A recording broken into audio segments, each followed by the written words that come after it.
All right, we're going to preview the Seattle Seahawks. For those of you that are new, I know Cricket just said this, but this is where I'm clipping the video. Uh, we take the team. We're in the NFC West now. We break down one team a day throughout the summer and kind of recap what they did last year. Look at their offseason transactions. What did they do in the draft? Who they lose or gain in free agency? Any offseason news? Like with the Seahawks here, we had new coaching change and whatnot. Then we'll look at their 2024 schedule and some salary cap stuff, and then we'll take a look at some betting odds and whatnot. So just quick little recap, a little refresher of what is going on with the Seattle Seahawks this year heading into the 2024 season. As we start off here with their season last year, they were a huge betting favorite of a lot of the sharps last year. I remember this because a lot of them liked the value with the Seahawks before the season started at like plus 500 to win the division. They ended up come crashing down. I think they ended up closing like plus 250 or less. Obviously, San Francisco was still the favorite, but a lot of people like the Seahawks team. And you know what? Kind of a disappointing season with all the expectations. They went 9-8, but I mean, you see here, they started off 5-2, and then they hit this skid right here in the middle of the season. What is that? They went 1-5 over a 6-week stretch, and that's kind of tough to come back from. Yep. You know, that's especially right there at that point of the season. They finished strong, winning 3 out of 4, finishing 9-8, and let's see, they did not finish enough to squeak into the playoffs, though, unfortunately. So it's kind of you're at that frustrating point where your team is 6-7 in December, and you're like, okay, well, season's lost. Let's just lose the rest of the game so we can get a better draft pick. And then your team goes 3 out of 4. Yeah, come on, what are we doing? What did you think of the Seahawks season last year? They gave Geno Smith that big contract, which he deserved, and it was his first kind of full season with the team as the starter, I believe. And what did you think about their season? This is a team that's usually solid. Throughout. They're not, they've got the few years with the one Super Bowl they should have won and the one they actually did there. But, it feels like this team's always kind of middle of the road to me, man. A couple years ago, they had that chance where they kind of came out of nowhere, had a chance to make the playoffs. I think their win actually wound up keeping the Packers out of that thing just a couple seasons ago. So, a team that's right there, but I don't think this team's anywhere close to a real contender in the NFC. I think that their division's pretty bad. They're also a beneficiary of that in spots. But, I think there's a few guys, and we'll talk about it when we get to free agency, but there's obviously a couple guys that I feel like they should have brought back that they did not. I don't know. I'm kind of intrigued to dive into this team a little bit because I don't really know how I feel about these Seahawks right now, man. Well, it's interesting because it's a new era, as we talked about some offseason news with them. Pete Carroll out as Seahawks head coach after 14 seasons, which I think kind of shocked some people. We knew Pete's getting up there in age, but I mean, he's been beloved by that fan base and beloved by everybody, owners of that, and beloved by everyone. And they kind of thought he was going to bow out at his own time, but this seems like they were ready to make the move now. Because I think most people expect this to be kind of a rebuilding year. You're kind of looking for your next quarterback. You got Geno. After this year, you can get out of his contract if you want. So, it kind of felt like they're kind of just rebuilding, and you would kind of want Pete there. But I guess they want their new coach there to build this team and take a step in another direction. Team owner Jody Allen said in a statement Wednesday that the decision was made after the thoughtful meeting, careful consideration for the best interest of the franchise. Carroll, whose Seahawks finished 9-8 and missed out on the playoffs for the second time in 3 seasons, will remain with the team, though, in unspecified advisory role. So it kind of felt like, hey, Pete, we love everything that you did. We're going to move on in different directions. It's a tough move, but we still want you to be a part of the organization. Blah, blah, blah, blah, blah. I think that's kind of the way to do this thing right here. Not a guy you want to have any bad blood with or burn any bridges. Like they gave you a lot to your franchise, brought you a championship and all that stuff. So I think this is a pretty good way to kind of transition out of this. So he says, I'm up for the Seahawks. Could not sleep thinking about the segment. Good morning, Loki. Good to see you, man. And to see you, right? You right to see you. Ronaldo Lopez, that boy Dylan on the bump for the Bravos. Who? Ronaldo Lopez. Remember that? Oh, did you see my tweet yesterday, Cricket? This is not football related, but my tweet yesterday where was it Cade Cunningham for Detroit got like a $236 million contract extension. And I just retweeted who? In the NBA, I assume. Yes. Who else is paying those guys that? That was another Detroit rookie. So there's a couple Detroit rookies that I'm like, who are these guys? And the Pistons won, 11 games last year or something? You got to spend the money somewhere. But How do you have it? Who's there's paying money. to watch the Pistons play? Fuck the NBA, man. God, I hate it. Seahawks' new head coach is Mike McDonald. He's going to be the 9th head coach in franchise history, and he spent the last 10 seasons with the Baltimores. Tell me about Mike as the defensive coordinator. Tell me about Mike McDonald. What you like this guy? What do you think? He looks like younger up and coming coach. I don't want to say younger, but I mean he's like 30, 40 years younger than Pete. Right? No, he's only 37, so that is solid 3 decades younger than Pete Carroll here. So I mean, you definitely got a younger coach. This guy, I like this guy, man. He might have won a national championship before Mike was born. He probably did. Real close to it, man. This guy's can't be much older than me here. But yeah, no, I like I said, I like this hire right here. If you're gonna go, a different direction, they tend to look like they're going more defensive minded here. Which in a division with the 49ers and things like that, probably not a bad idea. You got some offensive playmakers in that division, so you do need to go more defensive minded, in my opinion. There, I don't know. The jury's still out on this guy. Got a pretty good body of work so far as a coordinator, but we haven't seen him in this role just yet. So, some of those guys can be great coordinators, but can't be good head coaches. We've seen that year in and year out, aka Brandon Staley. But this guy right here, I think he'll do all right. I really do. I'm anxious to see how he does. Like I said, there's a lot of question marks for me on these Seahawks, man, including this guy right here and what kind of job he's going to do in the top spot. But I think they could have made worse hires. Yeah. No, I think it was good. And defensive minded head coach is a great fit for Seattle in that environment. Yeah. Miss Marlene sounds like she has a very fun and interesting life. She says she's in Miami this week. Her brother is teaching a radar class to one of the police agencies. Oh, okay. That's some bad boys for life stuff, man. Yeah, that's go. True. Here we are. Seattle Seahawks transactions. Did any of these really kind of stand out to you? We're gonna see. I mean, I'll tell you the one who they got rid of. The one did stand out to me. Which one? I can't believe they let this damn guy go again. But Bobby Wagner, man. Yeah.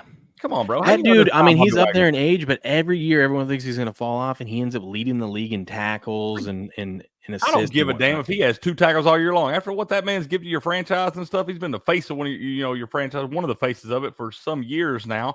You keep doing him wrong. He keeps going away. He keeps coming back to you, still giving you a solid effort out there week in, week out. He's a leader in the locker room. He's a leader in society, man. I love Bobby Wagner. And I can't figure out for the life of me why they couldn't let that man come back, sign him a year or 2 deal, let him retire as a Seahawk, but he's got to go over to the Commanders. Now, that's where Bobby Wagner landed in free agency, is with the Washington Commanders.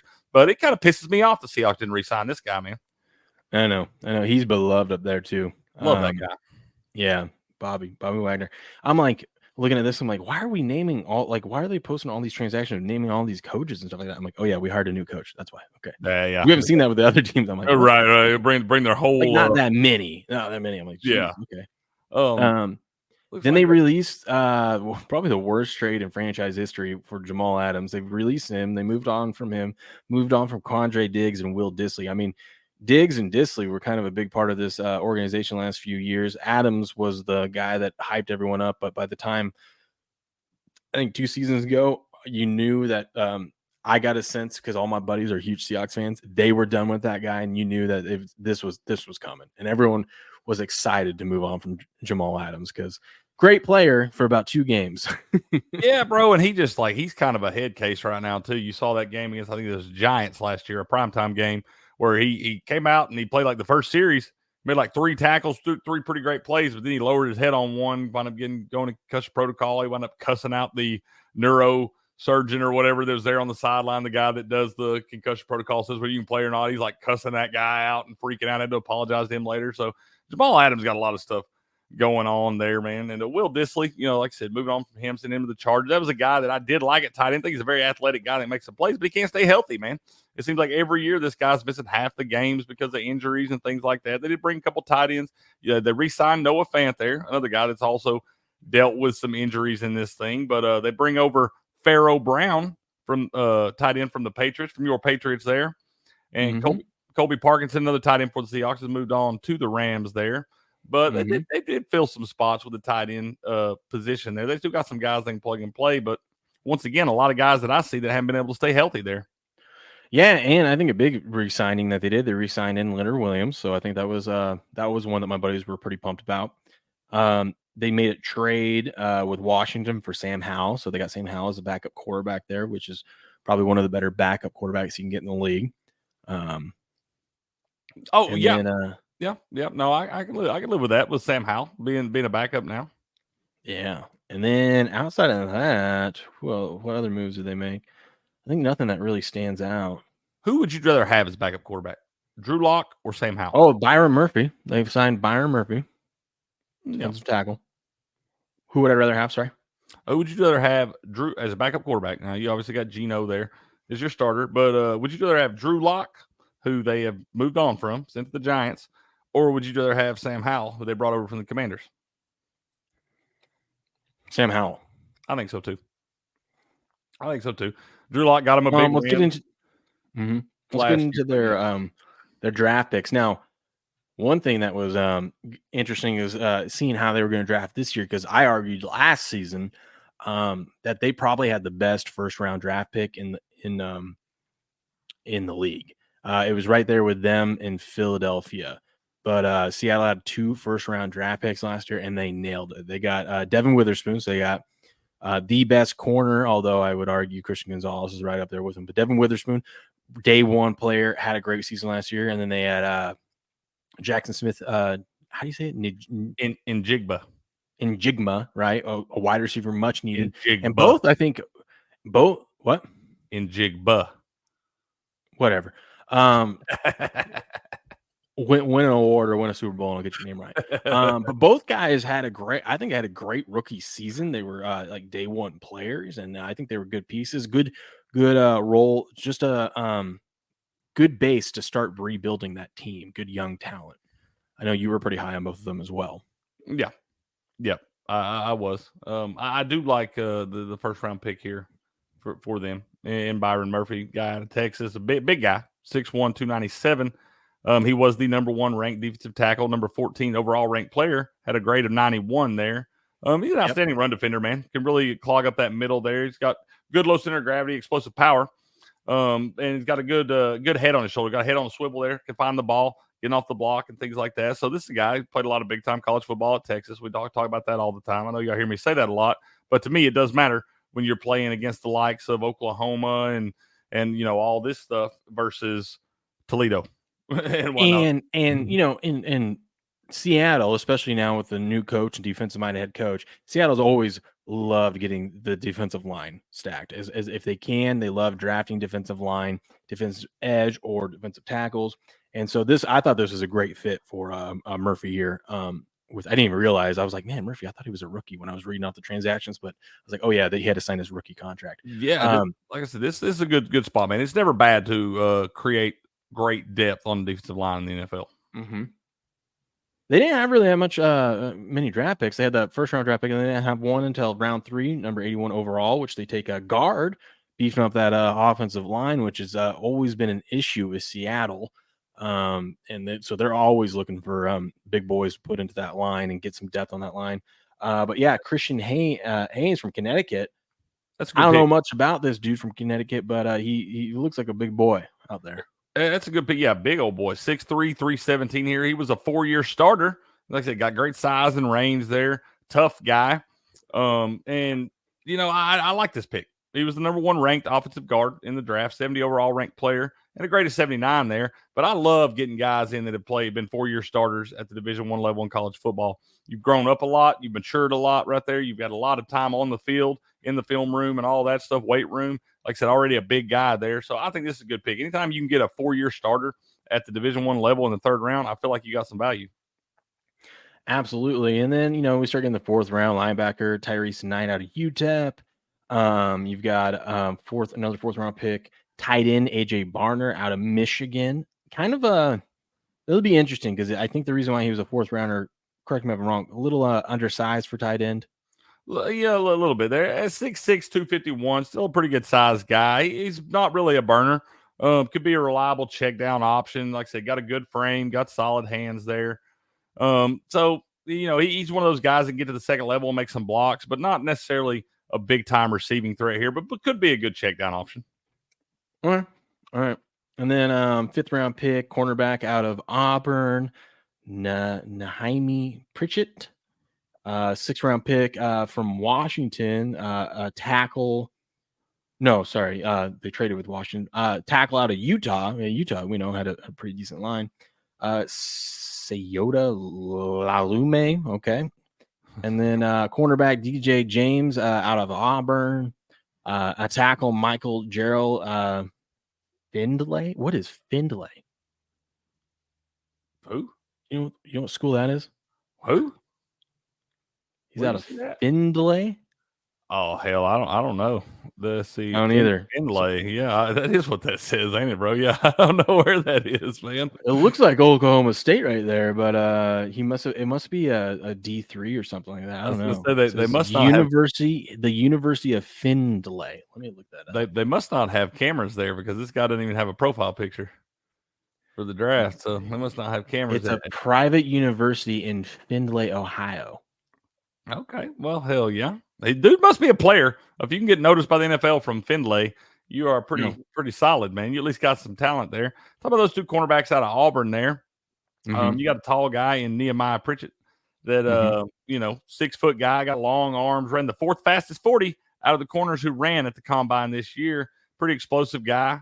And they expect him to kind of turn into a pretty good corner here, man. He got a pretty high ceiling there. And then DJ James on the other side, his teammate down at Auburn down there. DJ James actually ranked higher than Nehemiah Pritchett there. So, I like both these guys. Guys come out of SEC there, and both of them 6 foot tall. So you got tall cornerbacks. We know how important that is with all these receivers these days, being able to play one-on-one out there with a guy that actually get up and, challenge one-on-one balls. So I think both these guys, out of these two guys, one of these winds up being a pretty productive player for the Seahawks.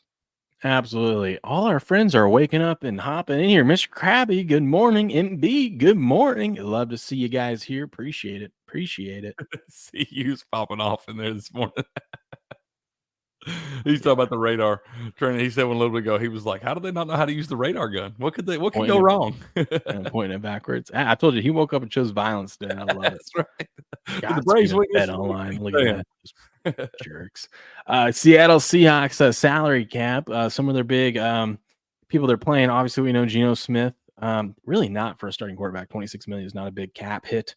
But he is the number one. Then, of course, DK Metcalf. Tyler Lockett, this is probably Lockett's last year. They would have got rid of him this year, but they couldn't afford to because they just owed him too much money. But they got, Leonard Williams in, hitting a $10 million cap hit this year. Look at that. Witherspoon as a number one or first round draft pick is pretty high up on the list, making 7.2. How many years does he have left on that deal? Because they're going to pay him too. Witherspoon. Oh, this is the second season. Second year. It's only second. Yeah, so they're good, and they got that 5th-year option. They're good with him. It all runs together. But just look at the difference. So you got Witherspoon, who was drafted up at he was 5. He's 7.2 million, and then you got Jackson Smith and Ajigba, who was like a 22nd overall or something like that. He's at 3.2, just like that far down the draft. How pay discrepancy, but both those guys are going to end up, if they end up having careers that they think, they'll end up getting paid eventually. But overall, nothing egregious in their salary cap. I don't think they have much dead cap space down here that they're still paying people. Let's see. This trade just gets worse and worse from Jamal Adams. They're paying. They have to take a $20 million, almost $21 million cap it this year just to get rid of them. Same thing with Quandre Diggs and Will Dissly. But other than that, nothing too crazy. It was just mainly Jamal Adams, but they just bit the bullet on that and got rid of him. I got to ask you a question. What's the best conference in college football? Well, I don't know. There's only like 3 conferences now. Okay, what's SEC? The best one? All right, thank you. I'm just curious. I always get accused of SEC bias because I'm talking about the best conference in the country, but I just want to be clear on that. I just want to say that none of those major conferences had the stones to allow the Cougars in. So, hey, we'll let y'all in today, man. Come on. You guys didn't do it. Come on. Come on You guys over, are man. scared because you know that the Cougars are good for one big upset a year. All right. And you don't want that. That's why Ohio State was fighting to keep Washington State out of the Big Ten, because they did not want to face the Cougars in November and screw up their season. You're probably right. You're probably right. But Buckeyes would be scared of the Cougars. You're probably right. Yeah, those pussies. All right, here we go. We're gonna play the so we're gonna look at their 2024 season. This is my favorite part because we're gonna play guess the lines. I went 0 for yesterday. What we do here is we're gonna go through each game, and I'm gonna guess the current odds, because over on DraftKings they have odds for every single game up, and Cricket's gonna tell me if I'm right or wrong. We set the line at 2.5 of how many I get exactly right. We should probably set a line of how many I'm gonna get beat by the hook, but is what it is. And you think I would remember this from last week, but I don't, of what this Denver line was. But anyway, so we'll start off. They open up the season against Denver at home. I'm going to guess the Seahawks here, and chat, play along too if you want to do yours. Bolt says he's hammering the over. Hammering the over. Let's go. He doubled. He's going to get that money back. He knows I can't go 0 for 2 days in a row. That's right. I'm going with the exact score. I'm betting exactly. You get exactly 2 right at plus 700. Okay.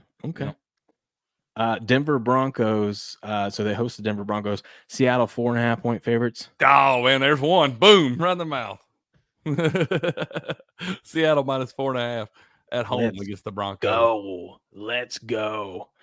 Loki says SEC playoff team sure didn't look like the best conference. Hey, you can have it down here. It's all right. That's what I'm saying. I mean, hell, that Michigan team, they've been building that damn thing for a decade.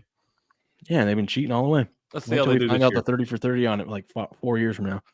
Let's see how they do this year. Then they're at New England. I gotta say, man,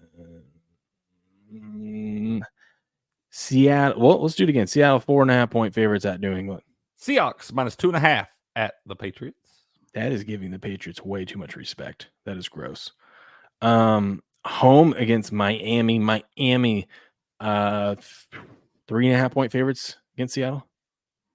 I'm not defensive on UC. I'm just messing with you, bro. Don't let the chat favorites. They're only 2 point favorites. Seahawks are plus 2 at home against the Dolphins.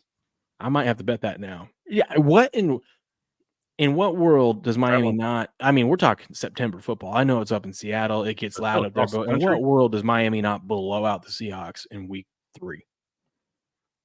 I don't know. You got cross country travel and all that stuff. Weird stuff. I'm telling you, I'm not sold on this Miami Dolphins team. I think they're going to take a step back. I'll bet on them in September.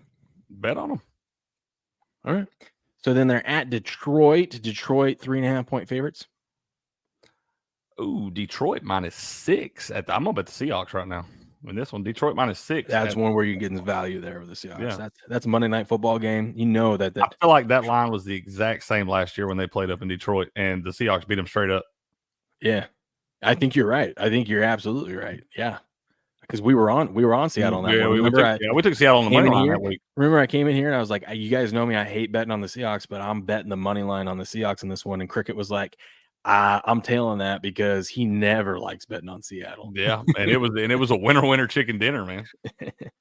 Okay, it's like the week after the Lions beat the Chiefs, I think. Okay, home against New York. I want to say Seattle's a 3.5 point favorite against New York. Boom, right in the mouth, man. Seahawks minus 3.5 at home against the Giants. Now all I gotta do is just bomb the rest of the way, and Cricket hits his exact. I'm right on. I'm cashing this plus 700. We should remember this from yesterday with San Francisco, and I don't. They're home against San Francisco. San Francisco 6 point favorites. Seahawks plus 5 at home against the 49ers. I knew it was one of those funky ones. Thursday night football. God, that's what I'm betting. San Francisco now. Okay. Then they're at Atlanta. Atlanta's getting way too much credit here. I'm gonna say Atlanta is 3 point favorites. Seahawks plus 3.5 at the Falcons. Oh, the hook. I love the damn hook is here. Bear with the machine guns here. He says, as your local Purple Samurai, I wish y'all a good morning. Support your local samurai. That's right. Good to see you, sir. Been a few days. Hope all is well in your world. He says their city's Seattle's crowd is nuts. Their city's so bad. Only place you can be safe is the stadium there. You've been telling that is also questionable, and especially if you step right outside the stadium, it gets it's real hairy. It's real hairy, real quick. You've been telling me about the shit going on in Seattle, so I ain't messing with that. Yeah, and I went there years. I mean, I went to a game, 2017. Yeah, 2017. We went there and stayed downtown and whatnot. It was hairy then. I can't imagine what it's like now. Ugh. Okay, so then you said we're on Buffalo, right? So they're home against they get Buffalo home. Buffalo 6.5-point favorites. Whoa, you gave Buffalo a lot of credit there. Seahawks +3 at home against the Bills. People are really down on the Bills right now. I might like Buffalo. See, it's always hard because I don't know what Buffalo's schedule is leading up to this. So like that factors into the points. But we might be on the Bills this year, bro. I know. I feel like the whole world's going to fade them. They've been piling them up for the last couple years, and now they're kind of down on them. I think we got to pile on the Bills this year. Yeah, I think we do. Let's see. Seattle home against the Rams. I'm going to say the Rams are a 1-point favorite in Seattle. Oh, Seahawks +1.5 at home against the Rams. I do know this division, though. I do know this. You're spot on there, yeah. And then they get a Week 10 bye week. That's nice. Then they're at San Francisco. San Francisco 9.5-point favorites. Seahawks +9 at the 49ers. That's disgusting. And then they're home against Arizona. Seattle. This one's tough. I want to say 1, but I'm going to say 2. Seattle 2-point favorites against Arizona. Seahawks -3 at home against the Cardinals. 3. Wow. Okay, that's shocking. Then they got to go out to New York. I'm going to say New York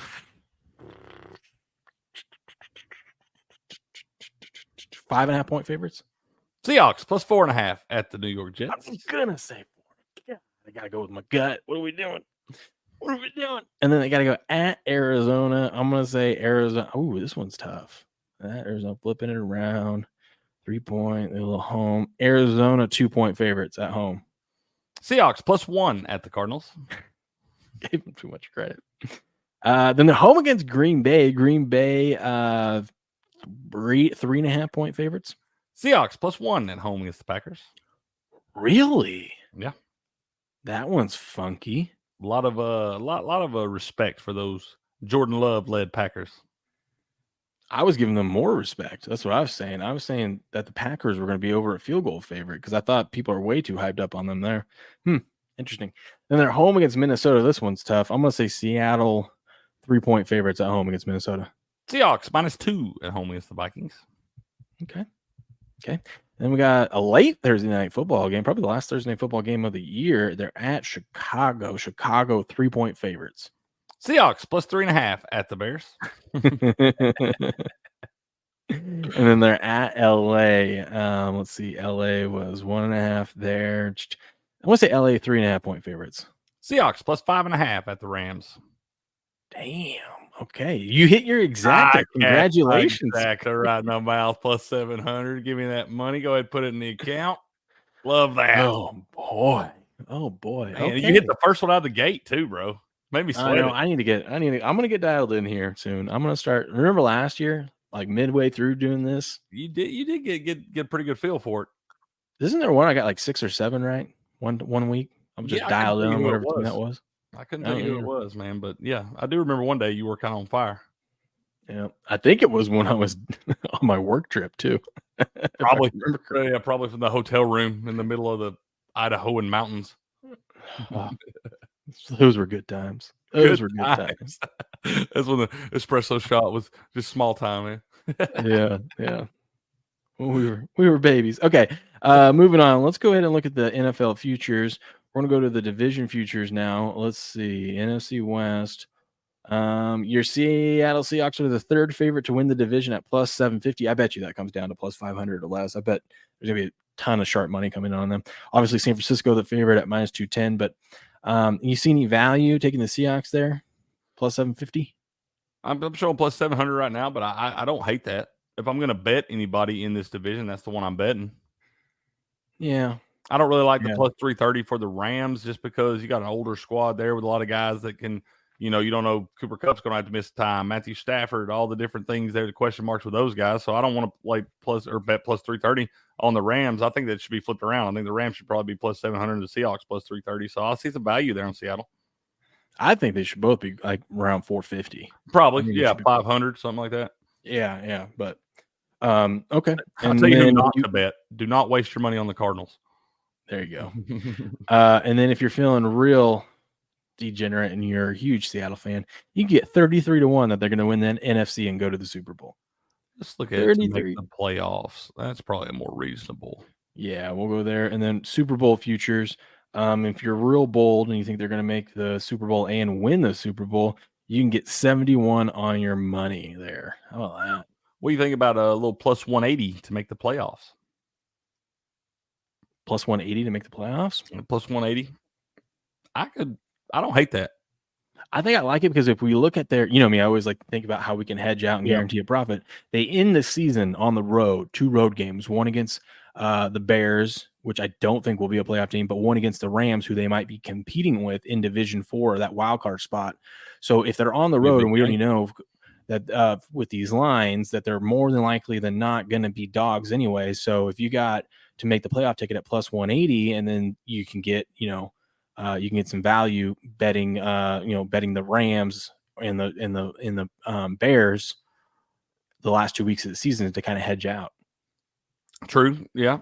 True. Yeah. I mean, their season win total is set at 7.5. The over is minus 140. So they're saying this more likely than not, this team is an 8-win team, 8-9 season.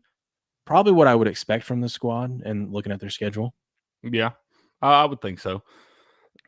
Not the toughest schedule, but also not the easiest schedule either. You got teams like the Vikings coming to town. We don't know really what we're going to get out of that Bears squad there. So, sitting at 7.5 win. I mean, this is either probably an 8-9, 9-8 team right there. So, over 7.5 on DraftKings listed minus 135, over 9.5 to get to 10 wins plus 195. I don't think I love that. I don't know if this is a 10-7 team.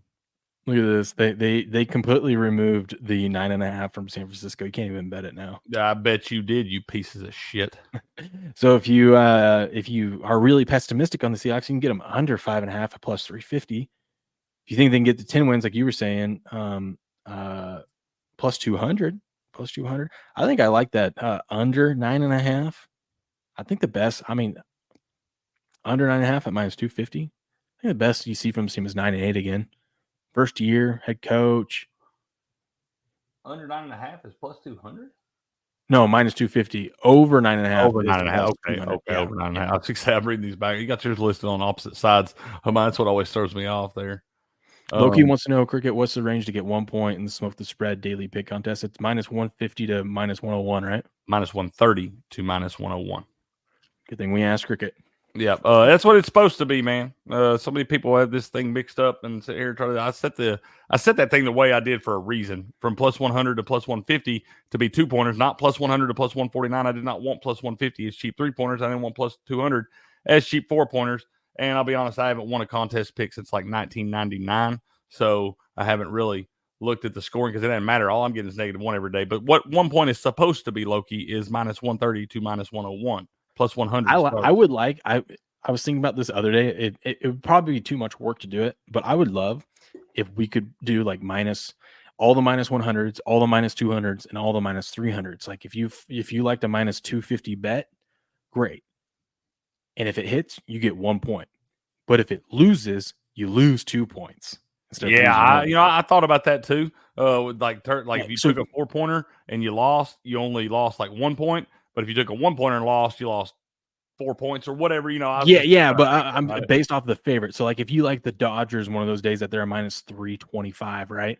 And they end up losing, you don't lose 1 point, you lose 3. But if they end up winning, you only get 1 point. It's kind of like to win 1 unit, right? It's like, we're winning one, we're risking 3 units to win. I think that would be kind of if you guys ever workshop that, I don't think it would be too difficult to do that in the contest. I mean, if we could ever find some people like shout out to Genesis, man, because he has been the one scorekeeping that for us for a couple of months now. He's done a great job. He gets up with those twins. He got twins too, just like you, man. He gets up with them twins in the middle of the night and winds up updating that scoreboard. It's ready to go in the morning. So shout out to Genesis, man, because he's really done a great job on that thing. I don't really want to add any more work to him because I do feel like that gets kind of tough there. But maybe eventually we get a program. It should be pretty easy. All you look and see, okay, minus 250, they lost. Oh, that guy gets minus 2. In the technology world, I feel like there's eventually some point where we can just enter this stuff in and like it should keep the score for us. But I don't know how to write code, man. I barely know how to share a live stream. So looking at some of the player awards, Byron Murphy, you like any value on Byron Murphy plus 900 for Defensive Rookie of the Year? I think there's some value there. I don't know that he'll get the stats to It's be able tough to. for a tackle. Yeah, that's what I'm saying. I don't think he'll have the opportunity. It can be because he can be a very dominant, impactful player and not have the stat line. Mm-hmm. Yeah. So I'm let's trying see to if see Seattle's what's got any Devin MVP Witherspoon, hopes. Defensive Player of the Year. Oh, Defensive Player of the Year. Okay, I was looking at rookie. Let's go to Defensive Player of the Year. Witherspoon. 80-1 on your money. I'm telling you, bro, it's worth a sprinkle. Put you a couple dollars on that because that man comes out and has, he's a cover corner, a guy that can really get some opportunities. They're going to try to throw at him. Still a young guy, maybe it's the sophomore season now, so a lot of people would like to have the regression. That guy, and he's a guy that will get highlights too. That's what you want if you're going to be a corner. You want to get interceptions. You want to get highlights. And we saw last year he returned one. 100-yard pick six against in prime time against the damn Giants there. That same game, Jamal Adams got knocked out early. But yeah, Devin Witherspoon is an electrifying guy. And like you said, man, you start getting those highlights, a couple long pick sixes, man, the voters start seeing you too. Yeah, so I mean, you do it in the right time. I think that's not a bad 80-1 because obviously your favorites up here are all the defensive edge rushers and whatnot. Throw you a couple bucks on it, man. Cornerbacks and defensive backs are like that because you look like a season like Deron Bland had last year where they come out and break a crazy record or something like that. Yeah. That could happen at a cornerback position, man. I feel like you got to hit those though later in the season because everyone's so biased. They don't remember when you do it week 1. Right, that's true. Yeah, you do got to get those like after your bye week or something, man. You get a couple good ones throughout the season, but if you can get a really especially a game winning one in December in a big game where you're like fighting for a playoff spot and stuff. Yep. Yeah. You're right. You're right. That guy's definitely capable of that. So I think it's worth a couple dollars anyway. And then Mike McDonald, if you like him to turn things around in year 1 in Seattle, 12-1 on your money for Coach of the Year. I mean, I don't know. I don't know if I love that one or not. I don't know if they're going to be good enough to get him that. Yeah. Okay, so there you have it. That's the Seattle Seahawks. We recap their previous season, previewed their upcoming season, looked at some of the betting odds. We do this every day throughout the summer. We're working on the NFC West right now. And once we get done with the NFC West, we will then have a day where we spend and look at all our best bets of the NFC West from all the teams, and we will lay those out for you guys. If this is something that interests you, make sure you subscribe to the channel here on Rumble, YouTube, X, wherever you're watching this. We do have a podcast too, and we would really appreciate if you subscribe to the podcast. Wherever you get your podcast, just search for Game On Sports News and Picks. It should pop up, or you can come over to gameon.locals.com, and I have a bunch of links and everything over there. Really trying to get those podcast numbers up. They're looking great. They're growing every day. But if you could, even if you tune into the show, if you could just subscribe, click the little, subscribe to the podcast and download the episodes, that would be great. It really helps the numbers there. But yeah, Cricket, that's the Seahawks for you.